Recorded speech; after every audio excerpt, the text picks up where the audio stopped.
In the war between Russia and Ukraine, MANPADS have played a critical role in shaping the battlefield. These shoulder-fired surface-to-air missiles have become a common sight in footage from the front lines, targeting low-flying helicopters, jets, and even drones.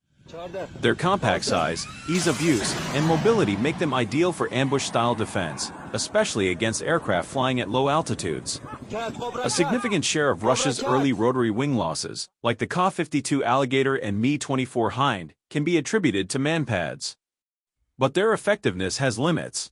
Fixed-wing aircraft flying at medium to high altitudes usually remain out of reach, and many aircraft can evade with flares, IR jammers, or evasive maneuvers. Have they been decisive?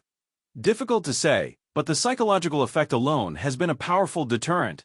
In that sense, MANPADS are similar to drones, low-cost, scalable, and disruptive weapons that can reshape the battlefield from the ground up.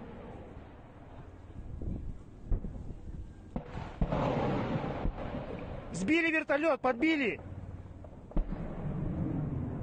Подбили вертолет!